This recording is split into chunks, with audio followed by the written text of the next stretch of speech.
doing? Your origami up there, Tom? What are you doing? What are you doing? I got a new iPad for Christmas to use on the show. Right. And I went to the place, I got it, and I needed a case that could hold this at an angle. So the AT&T guy, he was a good salesman, but he goes, "Oh, this is perfect." Real good salesman. I go, Good salesman. "How does it work?" He goes, "Oh, I'll show you." He goes, "It's like origami." Now, that's what I want when I'm trying to put this I want to go through origami, right? I've never done origami in my life. Put that over there. And I laughed my head off. He tried for about 4 minutes. He goes, I forgot how to do this. He goes, "I just had a lesson." I just had a lesson. You can have a lesson of how And you bought it anyway? You bought it anyway. There was no other one. That was the problem. And then I went home and looked online, and I want to get an OtterBox. Remember I had a little mini? Yeah. With an OtterBox that was very good. OtterBox, send us some money if you want. Yeah, I know. What's up with that? And or just send us some OtterBoxes. I don't care. Send us some OtterBoxes. And they haven't made the big one yet. And I need this because on today's show, on the 30th of December, a couple of days left before it's 2015, at 7 minutes after 4, WSBR Radio, 740 on the dial. But we're not only on commercial radio going from Miami all the way up to Palm Beach, out to the ocean, to the Everglades. A lot of people in that area. We're not just there, folks. If you want to watch our show, and you should, because it's really a television show that's simulcast on the radio, then you can go to theunitedwest.org. That's our website. 4 o'clock East Coast time every day. We're on the air. That show stays on for 24 hours. The next day's show is put up at 4 o'clock Eastern. All the shows rotate to our archives, which is YouTube/The United West. Thousands of hours, but you don't have to watch all of them. You should watch most of them, though. Yes. If you want to do something with your life, that's right. what you should do. And today we got a special show on the 30th of December. Yesterday, our big idea was that Al Sharpton needs to be prosecuted. We based it upon many factors, but one in particular was our dear friend Andy McCarthy, former prosecutor, Southern District of New York. He put the blind sheikh in jail where he belongs. He actually belongs somewhere else, but God will take care of that. And Andy laid out a very, I don't want to say nuanced, but a very detailed argument showing the lines of distinction between freedom for the press, freedom to speak, and freedom not to incite people to violence. And he simply said that in the case of Al Sharpton and the other enablers, and we labeled them on yesterday's show A, B, and C. A, Al Sharpton. You guys remember what B was for? Was that Bill? Barry, Bill? Barack and Bill. And the C was for what? The cops. The commies, not The commies. These are the enablers. These are the bad guys. And we said that Al Sharpton, the president, Bill de Blasio, and the commies, and we don't use that term lightly because at a lot of these protests, there were people holding up communist signs. They were literally communist organizations, RevCom and Answer and all these various groups, hating the cops. Well, on today's show... And don't forget about the Nation of Islam and also the Palestinian Movement CARE. And the guy who actually shot the cop and killed himself was a Muslim quoting the Quran and he was a convict criminal coming out of the Prislam system. Yeah. Don't forget. Ishmael Abdullah Grinsley with an N. Which nobody wanted to talk about, that part. Yeah, we talked about it. Yeah, that's for sure. As was the assailant that put a hatchet in the back of a NYPD officer's head, as was the assailant in the Canadian Parliament, as was the driver of the car that mowed down 2 Canadian Army members, killing one.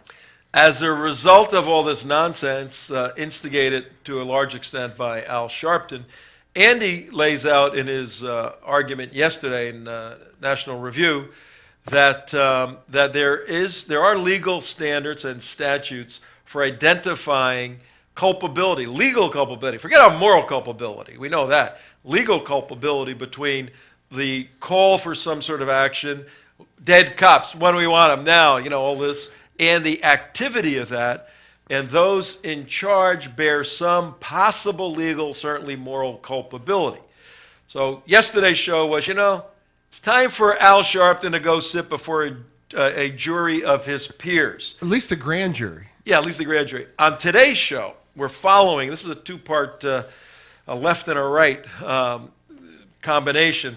Today's show, we're raising the question, or we're making the statement, dump de Blasio. You can put a question mark there, make it an interrogatory. Do we want to dump de Blasio? Is it time? Or it could be a statement. And we have a special guest with us that'll be on in a little bit, Daniel Greenfield, who is the Shillman Journalism Fellow for David Horowitz's wonderful organization. We've done a lot of work with the Freedom Center out in California and Philadelphia. And Daniel Greenfield, his blog is Sultan Kanish, phenomenal stuff. He's with us live to go through an article that he's written where Front Page Magazine, the magazine he writes for, one of them, identified the American police officer as the person of the year for 2014. You're going to hear some amazing insights into why Front Page and Daniel Greenfield came up with the American police officer. What did Time magazine do? What was it like Brad Pitt or some nonsense like that? Yeah, I don't remember. I'll look that up for you. Time or Newsweek, Yeah, whoever what they does do. that thing. Yeah, find out what they did. But what we're going to do right now, on the 30th of December, 12 minutes after 4 o'clock on the East Coast, if you're one of our friends overseas, it's 5, 6, 7, 8 hours difference. If you're one of our friends in that crazy state of California, I don't know, maybe your time changes over there. It's usually 3 hours. Ebola fighters. The Ebola fighters. The Ebola fighters? Yes. Yes. Well, we don't want to take anything away from the Ebola fighters. Certainly not. Particularly being it's our U.S. military doing it for some reason. Thank you, Barrio. And the Ebola thing, they had to make a decision before this police nonsense came out. But the Ferguson protesters were also part of the runners-up that went up there. Ferguson the Ebola caregivers, Vladimir Putin. The Ferguson protesters were part of the Man The of the Ferguson Year, protesters that person took to the streets in August following a fatal shooting of an unarmed black 18-year-old by a white police officer, and again in November when the grand jury declined to indict the officer in the killing. The Ferguson protesters were among the finalists of the Time Person of the Year. Daniel will love. No, he probably knows that already. How bizarre. When was the New York election? Was it in 2012? 13, I think. 13. Yeah, I think it was in 13. I'm going to give a little background from the New York Times, dated November 6, 2013. Okay. So the election was the 4th. That's what it was. It was 2013, an off year. Listen to what the New York Times says about Bill de Blasio, newly elected 2 days in office in New York as the new mayor.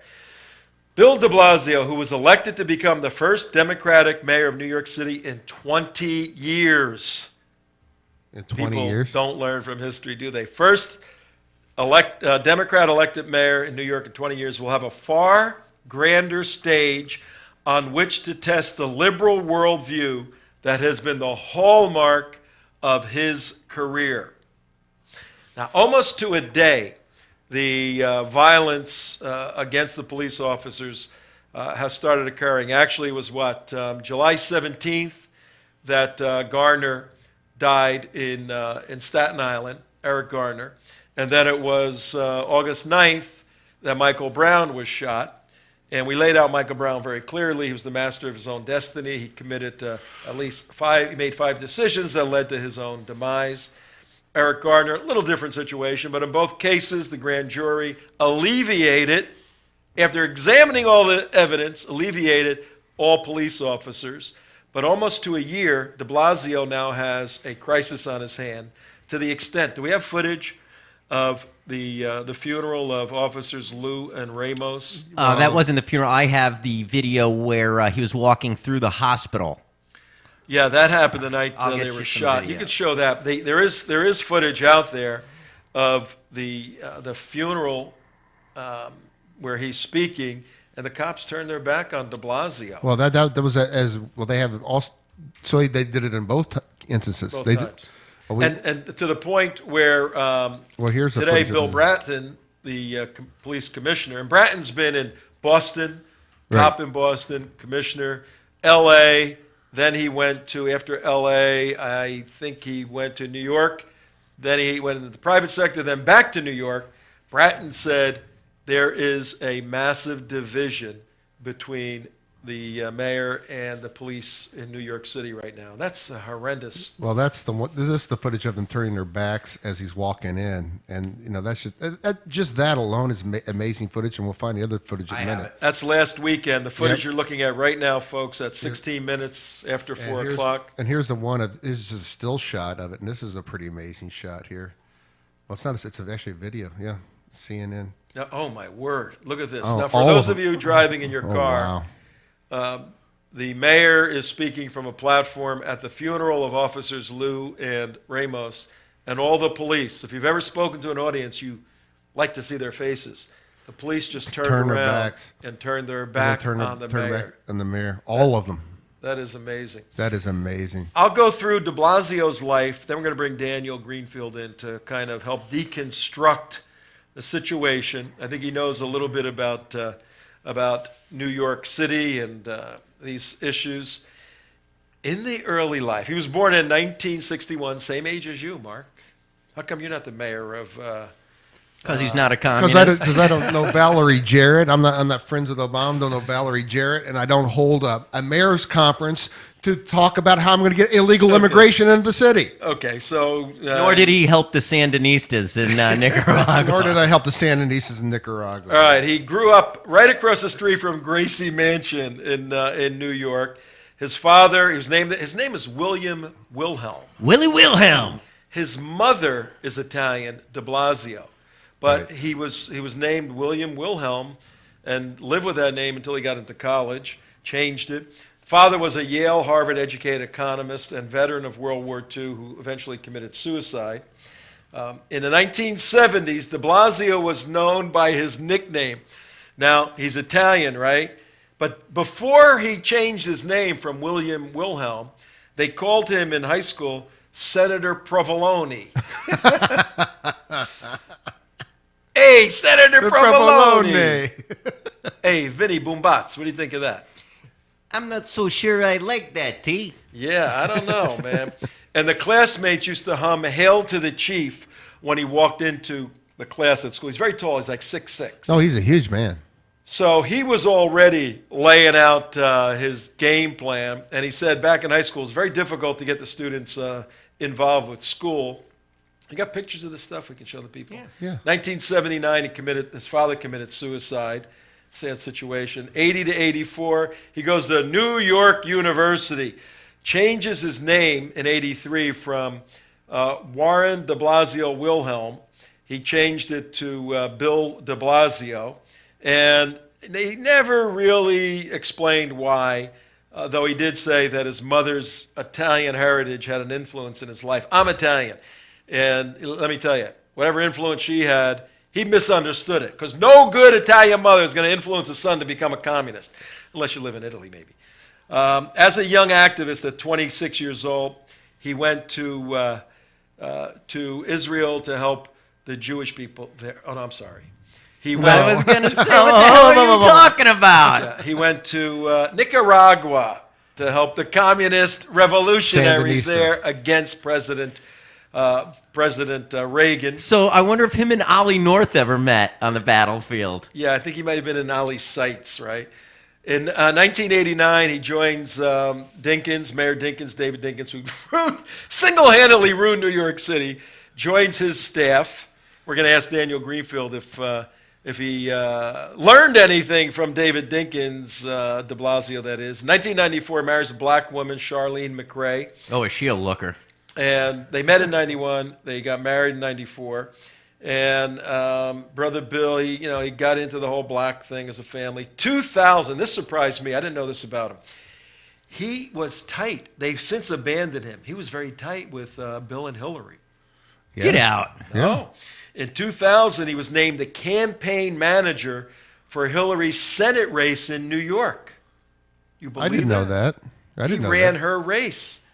They since have blown him off. They don't like him anymore, apparently. Again, we'll ask Daniel that. He's the expert. Well, I don't think he's going to be stumping for Hillary Clinton in 2016. I don't think so. I think he might be running against her. Yeah. From that point, he was 39 years old, 2001 to 2009. He ran for office, and he was elected to the city council in New York. So now he's representing a district in Brooklyn, and he got all involved in the progressive issues. And that was his whole agenda. And, then he got elected in 2009 as a public advocate. Whenever a city has a public advocate, move out of that city, okay? What the hell is a public advocate? It's a community organizer. Don't answer. Daniel Greenfield will answer, ladies and gentlemen, at 21 minutes after 4 o'clock on the East Coast here, WSBR Radio. Tom Trento, Enemies of the State, the name of the show. I'm your host. Our special guest, Daniel Greenfield. We're going to ask him in a minute, what is a public advocate? And in January 2013, at 51 years old, he decides to run for the office of mayor. And in a crazy race that, again, we'll have Daniel take apart for us, he friggin' wins. De Blasio, a progressive Democrat, communist in the mind of Alan West, in our mind, wins in New York. He releases an ad called the Dante ad. If you can find that, let's play the Dante ad. It's his son Dante, who's black. Yeah. Pretty slick ad, actually. Wins the primary in September 2013. Well, the only November reason 5th. he got to the primary, real quick, is because of Mr. Pants Man. Eric, watch out for your wiener there. Eric Wiener. Thank Eric, you. not Eric. No. What the heck's his We'll name? ask our expert.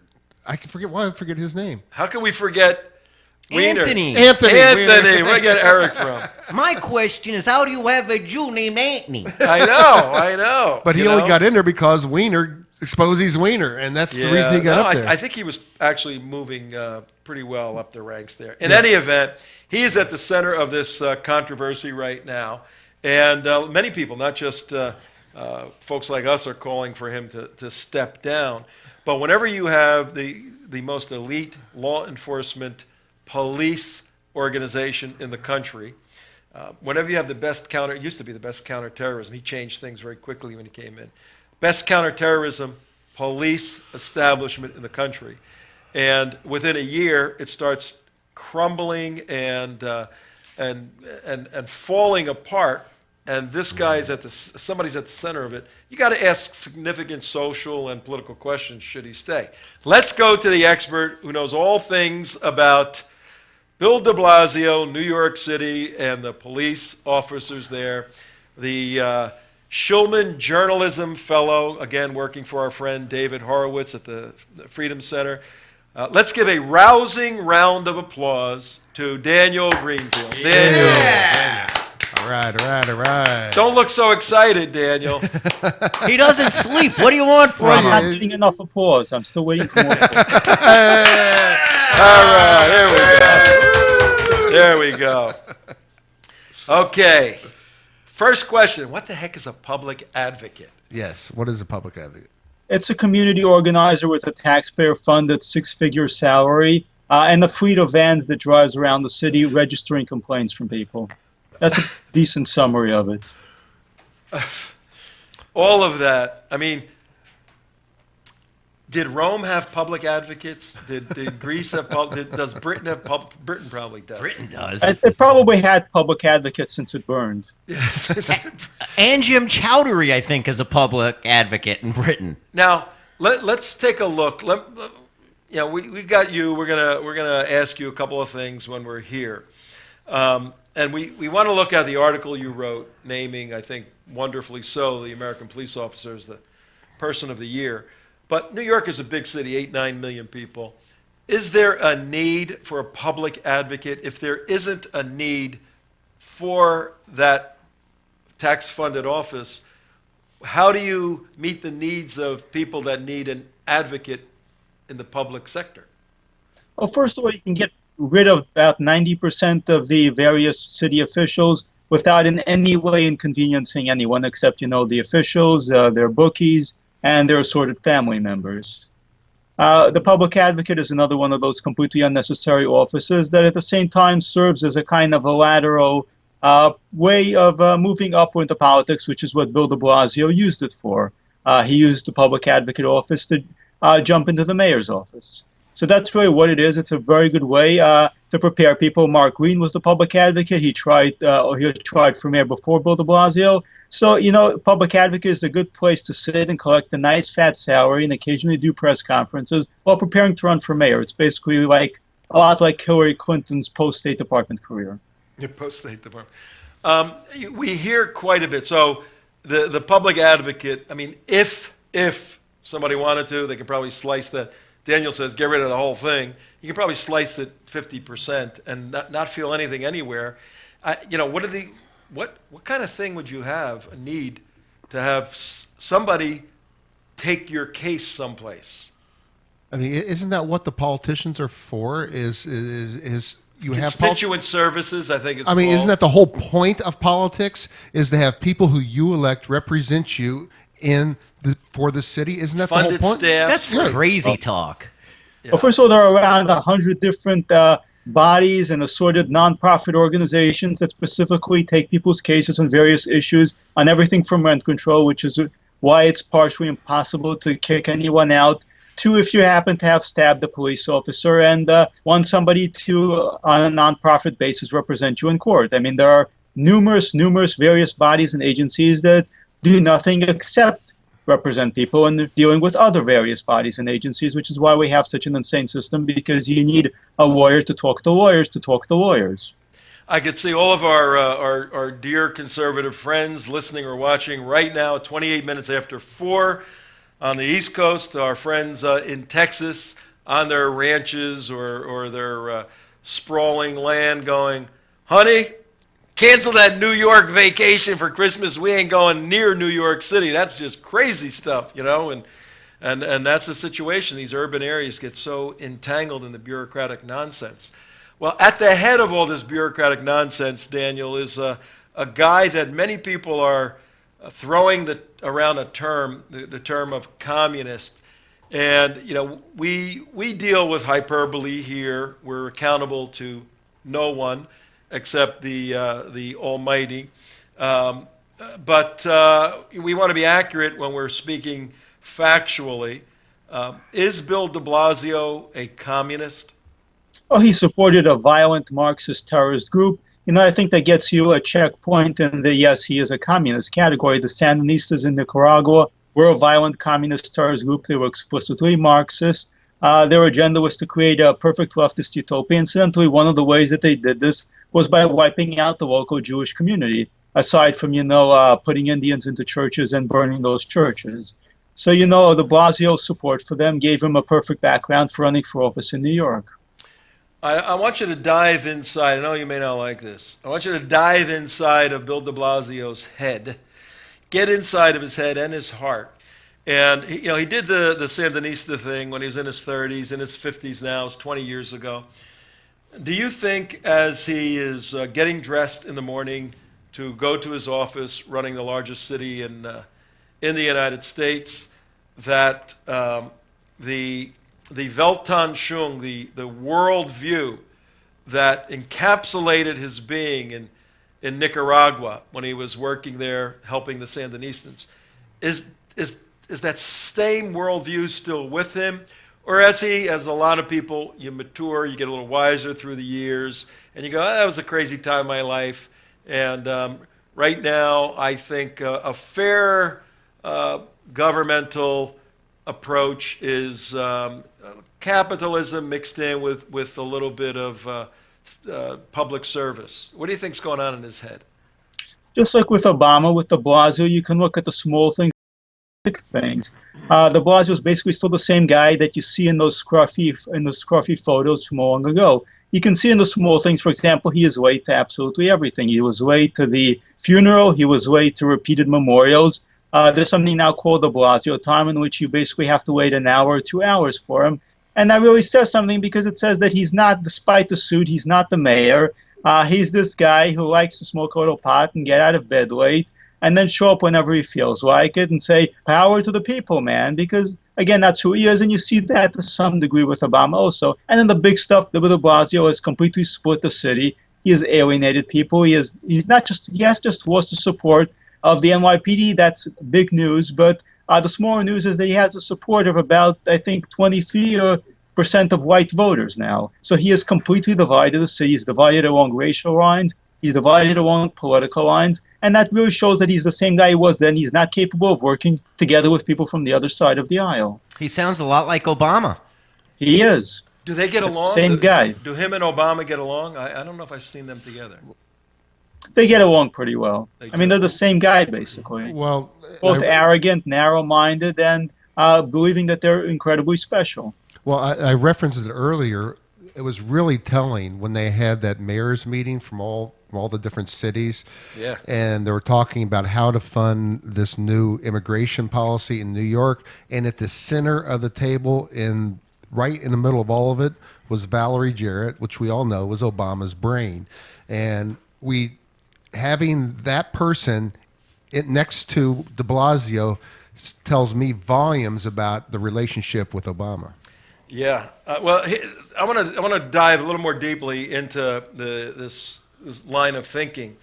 Here at the United West, we have four primary objectives: defend the Constitution, defend the state of Israel's right to exist, defeat Obama, defeat Islam. And we haven't given up on Western civilization at this point. We haven't given up on America, but history teaches that there is a tipping point when 50% plus one want to consume instead of produce. Extremely difficult to reverse that geopolitical and psychopolitical dynamic. What your last analysis of the fractions in the citizens of New York seems to argue positively that New York hasn't reached the tipping point of no return. What makes you so confident that New York is going to come out of its doldrums and for voting Malaise, for a communist? Yeah. I'm confident because I'm basically cynical about human nature. A lot of conservatives responded to things like the Romney defeat by saying that we now have more takers than makers and that sort of thing, and that we're doomed. But that's human nature throughout human history. You always have more people who, if they're given a chance, who want to live the good life and not do anything. Because if you give people that opportunity, more than 50% realistically will take it. What wakes people up, that's laziness. What wakes people up out of that is consequences. So once people come to terms with the consequences, once they come face to face with the consequences, they bounce up again. New York has been in the gutter before. I've lived here pretty much my entire life. New York has been down in the dumps. It was down in the dumps under Lindsay. It was down in the dumps under Dinkins. It hit bottom. It was near bankruptcy, and it went back up again because you do have, once people see that there's no other choice, that you're not just going to get a free ride, and people start working again. It's that simple. From your lips to God's ears, for sure. But you guys over at the David Horowitz Freedom Center, you wrote an article in particular, and you're a fellow there with the Shillman Journalism Fellow, correct? Yes. That means you spend your day writing stuff? It means I spend my day cursing at all the insanity out there and then writing. Okay, good. Without We the want, first word. You're gonna just clarify that. yeah, we want to clarify that. And you're probably underpaid if you have to go through all of that stuff. Really. The Front Page magazine and you have put together the Person of the Year, the American Policeman. Now, why did you do that? Why is that such an important piece? And explain a little bit about your thesis of that article, what you wanted to get out to the American public. We spend a lot of time honoring the military, and they certainly deserve it. They're on the front lines. But the American police officer is also on the front lines. He's on the front lines every day, and he's on the front lines in a war that absolutely never ends, that is never going to end, and you can never declare victory or mission accomplished in that war. But at the same time, the police officer gets attacked, gets abused, gets demeaned in ways that are simply unacceptable and that we wouldn't tolerate if it was done to the military. And at the same time, now we have an assertive campaign targeting police officers, demonizing police officers, that you needed people to stand up and realize that the police officer is the soldier of civilization, that the police officer is out there on the front lines the same way that the soldier is. Yeah, I remember a saying I had heard, I think in the 70s. It said, it was a bumper sticker. It said, for all the people that hated the police, next time you get in trouble, call a hippie. Right. And it's very, very true. These same people that are demonizing the cops today, at 2 o'clock in the morning when somebody's breaking into the house, what do you think they're going to do? Yeah. They're going to hit 911. And when they dial 3 numbers, they expect somebody to come and risk their life saving them. And then in the morning, they go to Starbucks, they go get their coffee, they meet up, they get their answer.com signs, and they go protest the police. Stupid asses. Well, I tell you, and also after 9/11, the cops and first responders were all heroes. I mean, and then within a mere, 6 years of Obama, they're now turned into evil, racist. Give me a break. Can I, back on one of the pictures from the New York Blasio? Times timeline, and it shows his high school picture. You could tell this guy was a communist in high school. You could Because, listen, tell he's a communist. Bill Wilhelm was on several committees. One of them was the Fairness Committee. Oh, yeah. And that's a good question for Daniel. All of us want fairness, Daniel, but I dare say that if Bill de Blasio were sitting next to me here, I would love for him to be and interview him, and we discussed fairness, his definition would be different than Daniel Greenfield's definition of fairness. Explain how that difference would occur. Let's say we both have a piece of cake and we want to split the cake, then we might say that the fair thing is that I get 50% and you get 50%. On the other hand, the lefty is not going to say, well, let's just split the cake. That doesn't work. He's going to go to the root cause of the issues of the cake. He's going to deconstruct the cake. He's going to unpack all the issues involving the cake. It will turn out that the cake was illegally repossessed from the indigenous people of Peru. It will turn out that the cake has to be split about 30 different ways, and that he gets about 90% of it, and all the oppressed people who deserve it will get the other 10%. That's how the social justice fairness movement works. It's not a condition in their way. Fairness is not a condition that can actually ever be physically achieved. Communism, for example, the Soviet Union was not communist. No country is communist. Because communism was a state that could only be achieved at some point when all the insane economic policies would somehow fall into place and work. Until then, it was only a kind of preparing the ground for communism. So the same thing with social justice and fairness. When the left talks about these things, they don't mean that we're now going to have fairness or we're now going to have social justice. They mean that we're now going to have truth and reconciliation committees. We're going to have riots. We're going to have a lot of demonization and brainwashing. And then somehow, maybe in 50, 60 years, at the end of this, we're going to have fairness. Wow, that was awesome. Now, I got one other question. Does de Blasio or any of these people even know how to bake a cake? No. They don't actually specialize in baking cakes. That's for, materialists. They have theories of cake. They can talk to you for hours about what a cake should be and what a cake under a social justice system and a system that actually has gotten over its issues with racism, classism, sexism, homophobia, and octophobia will actually make a cake that it should be. But they don't actually get into the dirty business of actually making cakes. That's what immigrants are for. No, but, Exactly. but his point is well taken. That is voting Democratic. His point is well taken because the conservative, while the elite, the Ivy School elite, are all Deconstructing the cake. Yeah. Slapping each other on the back for having great insight into the deconstruction of the cake. The conservative has made 50 cakes and sold 30 of them and made money. Right. Now they get mad and they want to tax him because he's out there making money. Right. And they are in his hot room discussing this stuff. But we got to deal with these people. That's for sure. Where does Al Sharpton fit in the paradigm of the crumbling of the relationship between the mayor and the officers, that thin blue line in New York?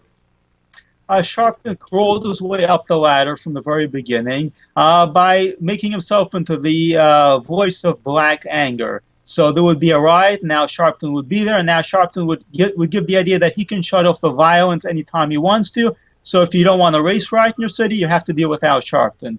Then at some point, Sharpton moved all the way up the ladder. Obama certainly put him all the way up there, but even before that, presidential candidate Hillary Clinton was meeting with Sharpton. All the Democratic presidential and Senate candidates were meeting with Sharpton, and Sharpton became part of the Democratic political establishment. But now Sharpton's position is precarious because once Obama goes down, he has to do the whole thing again where he pretends to be the voice of black anger. So the Ferguson thing, the Garner thing was perfect for him because now he can do the same old thing where he says, either give me what I want or there's going to be more violence, there are going to be more race riots. Have you ever looked into yesterday's show? We detailed quite a bit of his life, and it looks like the New York Times has reported something in excess of $4 million owed in back taxes. Now, we know that issues with the IRS, you can't rush too quickly to judgment because they could be completely insane. They were investigating him because he was a conservative. Yeah. But, you being a New Yorker and watching Al Sharpton for all these years, what is the situation with that, with him owing back tax money? Sharpton is an amazing scam artist. He has a really Byzantine arrangement in which the National Action Network, whose guests include Obama and Holder, actually owns all his stuff, and he basically, the National Action Network exists to provide Sharpton with the lifestyle that he feels entitled to. So when Sharpton gets specially tailored pinstripe suits made for him in Soho, he's not paying for the suits. His organization, the National Action Network, is paying for the suits. So you have this weird and tangled situation where Sharpton in theory has no money, but in practice he has a whole lot of money, but that money can't be claimed by the defendants, which includes Stephen Pagonis, from the Tawana Broadway case. So Sharpton enjoys this lifestyle while dodging taxes from the IRS, and he gets away with it because his pals are in the Justice Department and the White House. Do you think that's why, with all his abuses, where there have been dead bodies strewn in his path, and even to the extent of him becoming a rat for the FBI, ratting out La Cosa Nostra guys, why hasn't Sharpton faced his day in court in any significant way? Because he's way too close to the political establishment, which especially in New York means the Democratic political establishment, which is just Tammany Hall under a shiny new brand, which has absolutely no accountability whatsoever. And what's this relationship with Eric Holder that we keep popping up? Because I know Eric Holder keeps showing up at these NAN events and everything. Yeah, like he and that. Holder are close. Yeah. How far back does that relationship go with Holder and Sharpton, or is that just a recent development under Obama? It doesn't seem to go back to the Clinton administration when Holder was there. So it seems to have developed under Obama. Obama brought Sharpton in, and Holder seems to have really embraced Sharpton because it lets Holder say all the nasty racist things that he wants at Sharpton events. Great. Well, we got Daniel Greenfield with us, folks. He's the Shillman Journalism Fellow at the David Horowitz Freedom Center. He's brilliant. He's brilliant. It's 44 minutes after 4 o'clock on the 30th of December. Yesterday, we had a show entitled Prosecute Al Sharpton. Today, our show is entitled Dump Bill de Blasio. We have Daniel Greenfield, as I said. He's a New Yorker. I grew up, Daniel, in New Jersey, right across the river there. And, don't hate him. Don't hate him for yeah, that. Okay. And spent a lot of time in the city, and it's a fabulous city. But like any other thing, when bad people are running it, it's an absolute mess. And maybe you're right. Maybe the resilience of the true New Yorkers will overcome this crisis. I do have one question. Sure, yeah. Since I have a New Yorker and a person from New Jersey here on the line. He's a Brooklyn guy over there. Well, okay, I'm just saying. I'm just asking a question. Okay. I'm from Indiana. I don't know this thing. I'm just a wandering traveler. Oh, Indiana! All right, the Statue of Liberty is whose? New York or New Jersey? Jersey. New York. Jersey. New York. Are you out of your mind? Jersey. Immigrants were not coming to New Jersey. Screw New York. It's Jersey. Why do you think all your Italians are named Tony? Jersey. That's my middle name. Easy. Why are all the Italians named Easy. Tony? Daniel, you probably know the answer to that. I would actually have to excuse myself on the grounds that I am not named Tony. Well, Tom has actually told us this. It's because when they packed up their trunks in Italy for the boats, they put 2 NY for 2 New York on it, so everyone was Tony when they got here. Hey, Tony. T-O. T-O for two, and then N-Y. So everyone thought they were Tony. So clearly that proves the Statue of Liberty belongs to New York. On this next to last, Whatever proves the case. on this next to last day of the year, you're going to start telling Italian jokes? Is that what you're doing? Hey, T, you want me to get And he this wants to guy get, out and he of wants to here? get I paid, could and he take wants to it. get paid too, right? I could take it. And he wants to get paid, too. I could take it. I could take it. I saw that, and I said, I wonder if that's true. You know, to New York, right? Hey, Tony. And let's switch gears for a second. It is the end of the year, Daniel, and one of our four mission objectives is the state of Israel, Jewish people worldwide, the anti-Semitism that's running rampant now throughout Europe and here on the campuses, the apartheid movement on campuses, all that nonsense. We have a big election coming up March 17th in Israel. What are some of your predictions or prognostications regarding Israel in 2015? Well, elections in Israel will probably not make that much of a difference. They've had a bunch of them already. As far as politics go, Israel has a very European system, has a very Mediterranean system. So the elections in Israel are a lot like the elections in Italy and Greece. Most people don't pay that much attention to them, and hopefully they don't do too much damage. The bigger issue for Israel, again, is how it's going to deal with a situation in which the PLO is becoming more and more of a danger, not just to Israel, but to the very idea that you can create a terrorist state. Because really, when you think about ISIS creating its own state and its own Islamic state, where do you get the idea that a terrorist group can create its own state? The PLO did it first. The Palestinian Liberation Organization created a state, and now you have countries coming forward and recognizing the PLO. And if countries can recognize the PLO as a state, why can't they recognize ISIS as a state? Well, that's a nice thought to wind down the year on. But no, I mean, logically, it follows for sure. What about the Iranian situation? What do you see going on with Iran and the March date and the June date for some sort of resolution? There's no resolution that's going to come through the Obama administration. So there are two possibilities. One, Israel is going to finally act. Two, Saudi Arabia is playing its own game, its own more complicated game. And one of those games involves devaluing the price of oil quite a bit. And we're seeing some of the consequences now over here with a lot of cheap oil. They don't just have Iran as a target. They also have Russia and the United States fracking industry as a target. But part of it is definitely aimed at Iran, and it's hurting Iran far more than Obama's useless sanctions are. Well, okay, but what about the nuclear issue? I mean, what you think we're going to hear? Oh, they just tested their first bomb in 2015? I think it's a very real possibility that they are going to go nuclear unless Israel does something, because, again, as I said, Obama's clearly not going to do anything. Yeah, I was just there a couple of weeks ago meeting with some former generals involved pretty high up. And they, their comment to me was, look, if Israel moves on Iran, we can set them back in terms of months, maybe a year. The United States can set them back several years. So, figure it out from there. What makes much more sense?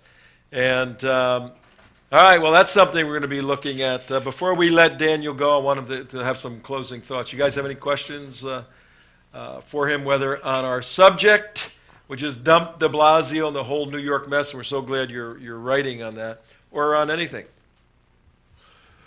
Yeah, well, I was going to ask you about the Muslim Society of New York. What's the Muslim Society of Greater New York, the Islamic Center? What's the name? Oh, of it's Long Island. Yeah, Long Long Island. Island. Society of Yeah, Long yeah. Island. That had a lot of influence when we were up there, where we were marching down the street and we saw the police leading the band. Is Islamic Center of New York still, prevalent up there from a year ago since we were up there? Have they gotten worse, or what is their influence on the city? They're about the same. You have a lot of these outposts of Islam there. They get their funding from abroad. Their agenda, well, you guys already know their agenda. Yep. The real problem is that they're setting up outposts everywhere. They're setting up mosques even in places where you really don't need a mosque, where there's no call for a mosque, which was the case with the Ground Zero Mosque. For example, they were setting up a mosque in a place that had almost no Muslim population whatsoever. Yeah, we were there in September 2012, right after Benghazi. Yep.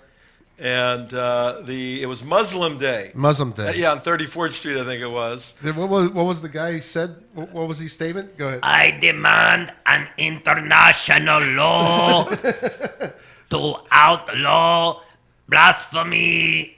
Yeah, that's what It was an Imam Bazaar or something from Long Island or from Brooklyn. And we had that girl up there doing that bizarre chant of yeah, we're standing. You may have seen the video. We're videotaping this Muslim Day parade, and we go down to the podium speakers, and Senator Avello was there. That's where he walked off the stage, and the speakers are all speaking about Israel and all this crazy stuff because it was Benghazi and blaspheming the prophet. And there's people getting up there, Muslims saying crazy stuff. Avello finally got up, ran off the stage. I chased him, stuck a mic in his face, and said, "What's going on?" And he said, "I can't take it. I can't be up there." And he was one of the marshals of the parade. yeah, actually. And the key guy, I think we're queuing it up. You may remember this, Daniel. I remember it quite well. Yeah, the Imam, Damon, who sometimes does some characters on our show, was able to get the voice of the Imam down perfectly.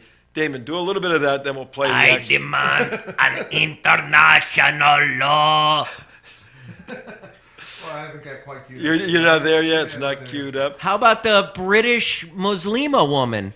The unborn babies in our womb, the martyrs. Yeah. She was crazy. She was phenomenal. I mean, she had a monologue that had to be 15 minutes. She didn't miss, she said it obviously many times, Yeah. but her delivery, her stage presence, everything was fabulous. And the only thing was she was calling for the destruction of the Jews worldwide. You know, Other she than was that- She was pretty hot until pretty she girl, yeah.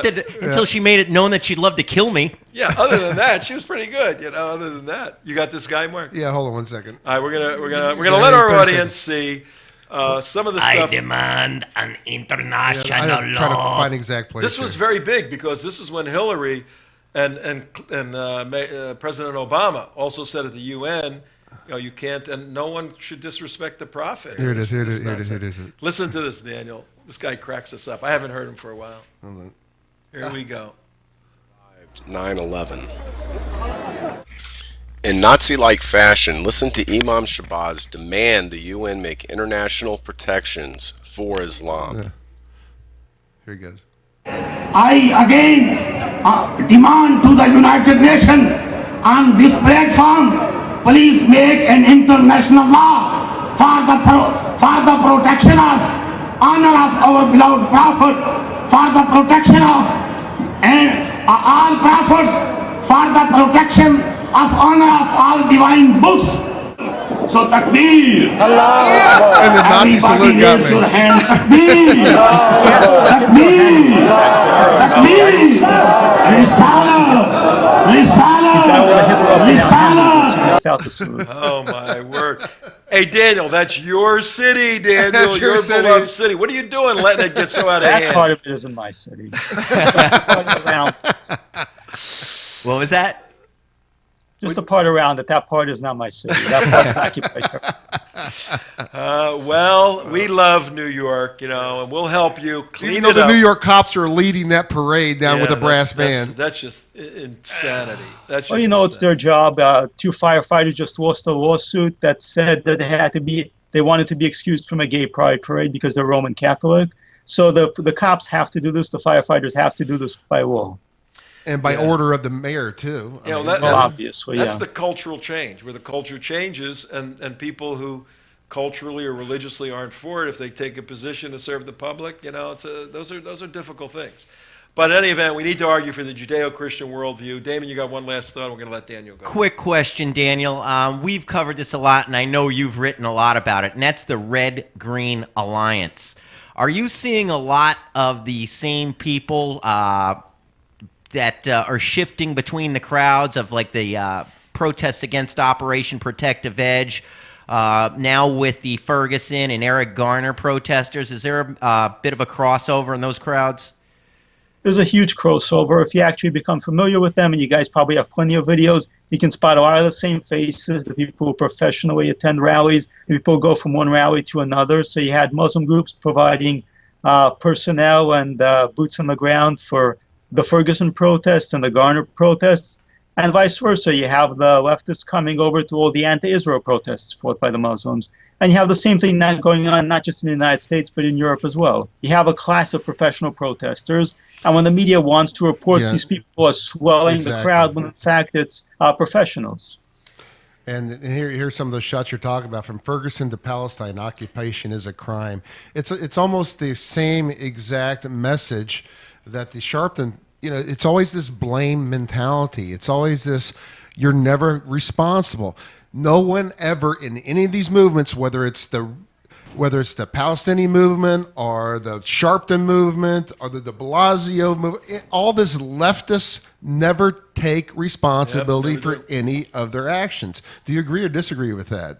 They're perpetual victims. It's what they want to be. If they're victims, if they're weak, then they're by definition innocent, and that anybody they disagree with must by definition also be guilty.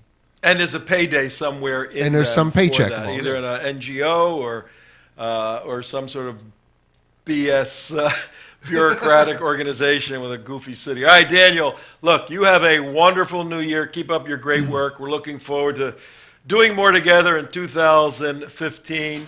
And if we can ever help you out with anything, just let us know. We're easy to find and hard to get rid of. So do I have permission to make any more of your writings into videos? As long as you make absolutely every single one of them. Yeah, all right. No, we'll do more stuff together in 2015. We're going into a new studio in about 30 days with much more capability, and it's going to be a lot of fun. And watch out, bad guys. We're coming down at you, let me tell you. All right, Daniel, Happy New Year. You take care. You too. All right, Happy New Year. Daniel Greenfield, ladies and gentlemen. All right. Shillman Journalism Fellow. Shillman, something. No, he does Shillman. some really great work. He really does. Yeah, no, Shillman is a philanthropist who helps many organizations out. He put together a fellowship for journalism. And I'll tell you what. He's helping educate the world. That's money well spent. I'd say. In that Daniel Greenfield stuff. Just a brilliant guy, but he's not. We've all seen very, very smart people who write well that are incapable to have a conversation socially. They're just kind of brainiacs. Daniel, he's in New York. He can laugh, he can have fun, he can do all this stuff. And we do need to do more stuff. If nothing else, just get him on for a short segment whenever he does one of his. It's amazing, and you brought it up, how the similes and analogies. And the guy makes comparisons between things that you would never think you could compare, but it's like you could visualize his words. The cake thing was perfect. But usually a writer has to sit down and say, now I need to illustrate this somehow. Let me think, And the sheer quantity that he puts out is amazing. His blog, he must have half a dozen blog entries a day that are like another person's article. And then his articles, I think, are probably around 3 times a week, maybe more. I mean, the guy puts out more in a week than a lot of people can in a year. Drinks unlimited amounts of Coca-Cola. Does not sleep at night, and reads everything in the world, and curses a lot to get there. Hi, well, that's it. We're winding down on this Tuesday, December 30th. Yesterday's show, go back and watch it. It's really part 1 of 2 parts. Prosecute Al Sharpton, and today, dump de Blasio. These are 2 people, well, we don't even have to say if or presuppose. When Giuliani was there and he cleaned up the city, he put 70 cops in jail. 70 of the 35,000 went bad. He put 70 of them in jail, Giuliani. He took care of this stuff the right way, not blaming all Sharpton cops. went 81 times to the White House. So this shows you how one person can do so much evil and screw things up. But conversely, ladies and gentlemen, we'll end on this note. If one person can do so much bad as de Blasio and Sharpton are doing, can you, one person, do so much good? We know you can. Do it in 2015. See you tomorrow. Year in review tomorrow. Yep, pretty good. Good show tomorrow.